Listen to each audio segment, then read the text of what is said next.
मैं पूजा दुबे। आप देख रहे हैं फास्ट न्यूज इंडिया। अगली खबर यूपी के फर्रुखाबाद से, जहां भारतीय किसान यूनियन टिकट की प्रेस वार्ता हुई शांतिपूर्ण संपन्न। खबर के बारे में विस्तार जानेंगे, उससे पहले लेंगे एक छोटा सा ब्रेक के बाद जल्द हाजिर होंगे। इस खबर के प्रायोजक हैं फास्ट को। जल्दी हो जाना तो फास्ट को बुलाना।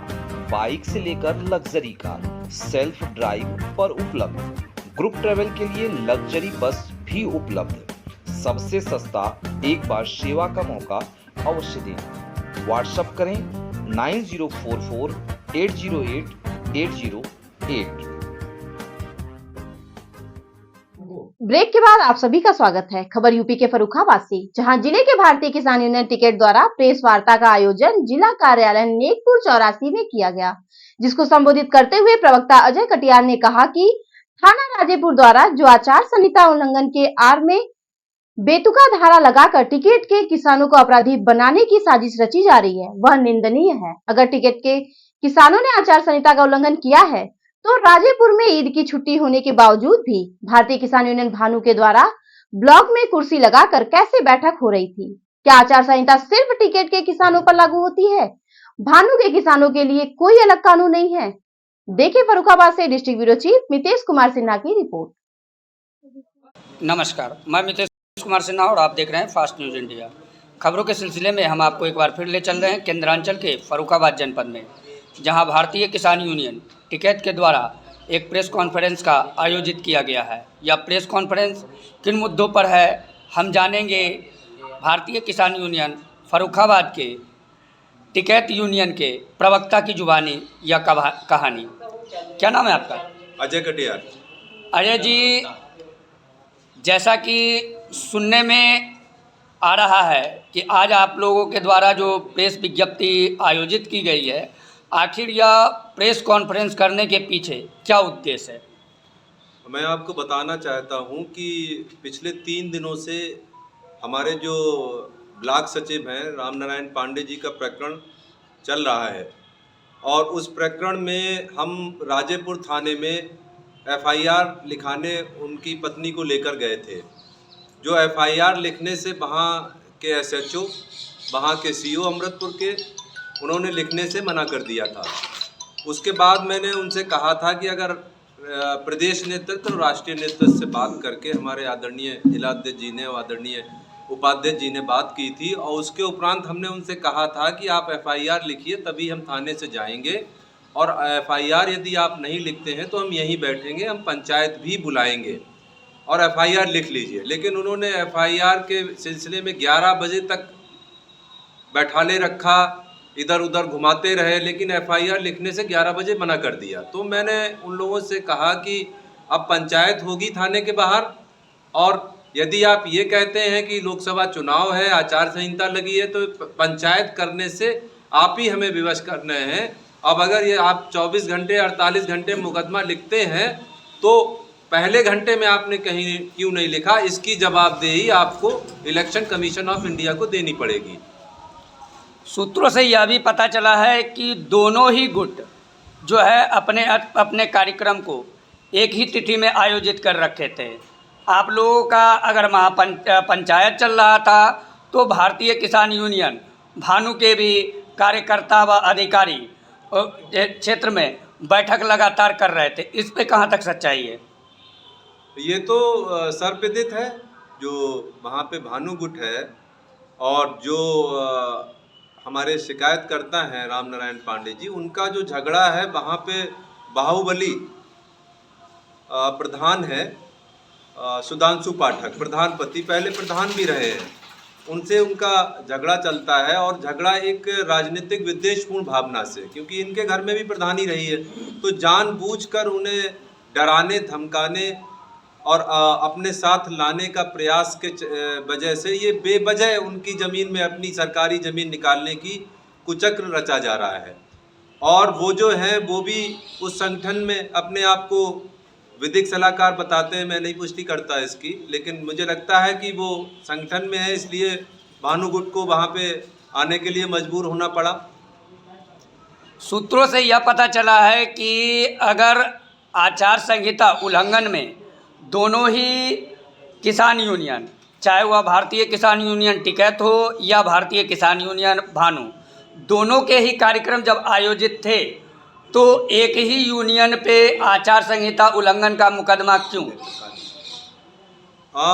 मैं इस विषय में आपको बताना चाहूँगा कि जो उन्होंने बैठक की है वो सरकारी ब्लॉक है वहाँ राजेपुर में, जिसमें वीडियो महोदय बैठते हैं, और उसी के अंदर छुट्टी वाले दिन, उस दिन ईद की छुट्टी थी, और छुट्टी वाले दिन उस प्रांगण के अंदर बैठ के उन्होंने जो बैठक की और अग्नि रणनीति बनाई है, मैं समझता हूँ ये आचार संहिता का उल्लंघन है। कुर्सियाँ इस्तेमाल की है, वीडियो हैं, और खंड विकास अधिकारी को ये चाहिए, पुलिस की टीम को ये चाहिए, एसडीएम अमृतपुर को ये चाहिए कि वो आचार संहिता उल्लंघन में उनके खिलाफ कार्रवाई करें। और कार्रवाई यदि नहीं हो रही है तो मैं ये भी समझता हूँ कि जो भानु गुट है वो सरकार के साथ है, और हमारे गुट के खिलाफ जो कार्रवाई हो रही है वो सरकार के इशारे पे हो रही है, सत्ता पक्ष के इशारे पे हो रही है। और इसको अगर आप कहेंगे कि कैसे हो रही है, तो मैं ये कह सकता हूं कि अगर सत्ता पक्ष के इशारे पे हमारे खिलाफ अगर कहीं पे साजिश रची जा रही है, यदि मैं आचार संहिता का उल्लंघन कर रहा हूं तो वो क्यों नहीं कर रहे हैं, और वो कर रहे हैं तो उनके खिलाफ कार्रवाई क्यों नहीं आचार संहिता उल्लंघन की हो रही है। और मैं सिरे से ये नकार रहा हूं कि मैंने आचार संहिता का उल्लंघन नहीं किया। बिल्कुल कह रहा हूं कि मैंने 36 घंटे राजेपुर एसएचओ को दिए, अमृतपुर सीओ को दिए, कि मैंने निवेदन भी किया, आग्रह भी किया कि आप मुकदमा दर्ज कर लीजिए, लेकिन उन्होंने मुकदमा नहीं लिखा। 36 घंटे बाद आप वही मुकदमा लिखते हैं, ऐसा क्यों? तो जवाबदेही केवल भारतीय किसान यूनियन टिकैत की नहीं बनती है, जवाबदेही वहाँ के एसडीएम महोदय, वहाँ के सीओ महोदय, वहाँ के एसएचओ महोदय, सबकी बनती है कि 36 घंटे में फिर क्यों मुकदमा लिखा गया। हम इसके लिए इलेक्शन कमीशन ऑफ इंडिया में जाएंगे, दोनों पहलुओं के लिए। एक मुख्य पहलू आपको ये भी बता दें कि जो गांव में काम प्रधान और प्रधानपति के द्वारा कराया जा रहा था वो बिल्कुल इलीगल था, किसी तरीके की कोई permission election commission of India से चुनाव के बीच में नहीं ली गई थी, और मैंने जब एसडीएम महोदय से कहा तो वो उस परमिशन को नहीं दिखा पाए। जो किसानों पे अवैध मुकदमे, बेफायदे मुकदमे सरकार और सरकार के यहाँ अधिकारी भी लगा रहे हैं, ऐसा कुछ नहीं था। हमने कानून को तोड़ा, धारा 144 का उल्लंघन किया, तो वही मुकदमा लगना चाहिए। संगीन धाराएं लगा करके मुकदमा किया गया, हमें ये विवश कर दिया गया। हमने कल भी एसओ साहब के वहाँ और सीओ साहब बैठे थे, मैंने कहा हमारे लड़ने का मूड नहीं है, ना हम लड़ने आए हैं, हम केवल किसानों की पीड़ा, किसानों की आवाज़ को उठाने के लिए आपके पास आए कि हमारी पीड़ा को सुना जाए। उन्होंने कहा जी जांच करेंगे, हम जांच करके तब मुकदमा लिखा जाएगा, लेकिन ऐसा नहीं हुआ। और उन्होंने जो मुकदमा लिखाया, पुलिस के एक दीवान ने बिना जांच के मुकदमा किसानों पर कर दिया गया। हमारी जांच के लिए टाल मटोल करते रहे 24 घंटा, हमें वहाँ विवश कर दिया। हमें रुकने का वहाँ कोई नहीं वो था कि हम रुके यहाँ, हम धरना दें, लेकिन किसान की आवाज़ को दबाने का काम सरकार ने किया और उनके अधिकारियों ने किया, उनके सीओ साहब किया, उनके एसओ ने किया। ये किसान की आवाज़ दबने नहीं पाएगी। ये मुकदमा ये नहीं और 10 मुकदमा लगा दें, लेकिन हम आवाज़ को, किसानों की, गरीब मजदूरों की आवाज़ दबने नहीं देंगे। अब हमें कल जो वार्ता होगी टिकैत साहब से, मुलाकात होगी, उसमें बड़ा आंदोलन जिले पे किया जाएगा। अब तो तूफान आएगा किसानों का। हमारी क्षेत्र से फोन आ रहे थे कि मिश्रा जी हम रोड पा जाएं, हमने अभी नहीं, हम राष्ट्रीय स्तर से और प्रदेश स्तर से अनुमति ले लें। अब हम जेल जाएंगे, जरूर जाएंगे। और हम तो कहते हैं मुकदमा से हम डरने वाले नहीं, मुकदमा क्या डरे, किसान तो जेल में हमारा घर है, मुकदमा एक इनाम हमारा है, हम डरने वाले मुकदमों से नहीं, किसान के बात दबने नहीं देंगे। अभी तक प्रशासन कितने मुकदमे लिए? अरे ये तो पहला मुकदमा है। एक कायमगंज में आंदोलन हुआ था, तब यही के कप्तान ने सारे मुकदमे बैठ करके टिकैत साहब का फोन आया था, सारे मुकदमे ये थे। ये भी मुकदमा इनको वापस लेना पड़ेगा आंदोलन के। हम कोई गुंडे नहीं है, हम किसानों की आवाज को लेके गए थे, किसानों की मौजूदगी किसान की आवाज कहने गए थे। ये हम गुंडे के रूप में नहीं गए थे। इनने कहा क्राइम जो भी धाराएं थी वो सब लगा के मुकदमा किए। सूत्रों से जानकारी भी मिली कि राजेपुर थाने में 4 मुकदमे आप लोगों के खिलाफ लिख दिए हैं।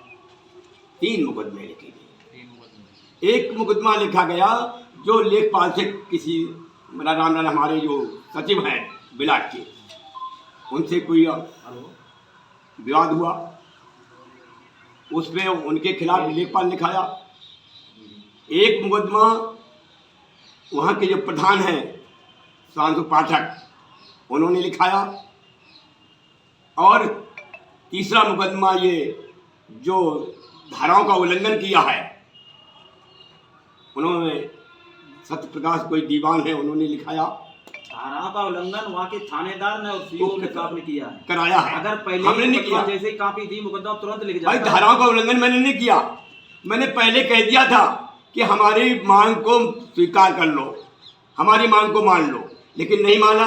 उन्होंने मुझे बाध्य कर दिया, विवश कर दिया कि हम धाराओं को तोड़े। तब भी मैंने धाराओं को नहीं तोड़ा, कानून को नहीं तोड़ा। हम थाने के बाहर बैठ गए और हमने कि तुम जांच कर लो, हम चले जाएंगे। ऐसा नहीं हुआ। वहाँ के सीओ ने ही ये धाराओं को उल्लंघन करवाया है। मैं खुले शब्दों में कहना चाहता हूँ, वहाँ के अमृत के सीओ ने ही धाराओं को करवाया है। हमारे मन की बात कहता रहा। मैं इनको सम्मान करता हूँ, स्वागत करता हूँ कि ये मुकदमा किए और 2 मुकदमा हम पर करें। मैं सीओ को स्वागत करता रहूँगा, मुकदमा डरने वाले नहीं। अगर मुकदमे वापसी नहीं होते आगे क्या होगा? ये रणनीति तो हम कराएंगे। हमसे टिकैत साथ पूछ कर। फिर मैं एक बात जरूर कहता हूँ, यहाँ मुखिया के नाते कि आंदोलन बहुत जबरदस्त जिले पे होगा अगर ये वापस न किए गए। किसानों पे सर पे किसान आंदोलन करेगा, इसमें कोई बुराई नहीं। तो आचार संहिता का उल्लंघन प्रशासन ने भी किया है। वहाँ पे जो ये काम हो रहा था बिना इलेक्शन कमीशन की अनुमति के बिना हो रहा था, तो जो वहाँ पे तहसीलदार मौजूद थे, कानूनगो मौजूद थे, उन्होंने भी तो आचार संहिता का उल्लंघन किया। हम आज इलेक्शन कमीशन ऑफ इंडिया को लिखेंगे। वहाँ पे कार्य की कोई अनुमति नहीं ली गई। तो मैंने बार बार उनसे पूछा, लेकिन उन्होंने कोई दस्तावेज नहीं दिखाया, क्योंकि ये कार्य अभी तुरंत स्टार्ट हुआ है, आचार संहिता के अंदर स्टार्ट हुआ है। इसकी कोई अनुमति उनके पास नहीं थी। इसलिए हम इलेक्शन कमीशन ऑफ इंडिया में भी जाएंगे, इनकी शिकायत करेंगे। उन्होंने भी आचार संहिता का उल्लंघन किया। हम जब बार बार कह रहे हैं कि आप मेरा मुकदमा लिख लीजिए, हम आगे कहीं पे कोई पंचायत नहीं चाहते हैं, वही आपने 36 घंटे बाद लिखा। हम रात भर वहाँ बाहर पड़े रहे। मैंने बार बार कहा कि आप आचार संहिता का उल्लंघन करने के लिए आप मुझे विवश कर रहे हैं। वहाँ के सीओ, वहाँ के एसडीएम, वहाँ के थाना अध्यक्ष इसके लिए पूर्ण रूप से जिम्मेदार है, जितने हम हैं। इसलिए हमने अकेले आचार संहिता का उल्लंघन नहीं किया, उन्होंने विवश किया। हम भी इलेक्शन कमीशन ऑफ इंडिया में जाएंगे, कल हम आपको इसकी प्रति उपलब्ध कराएंगे शिकायत की। और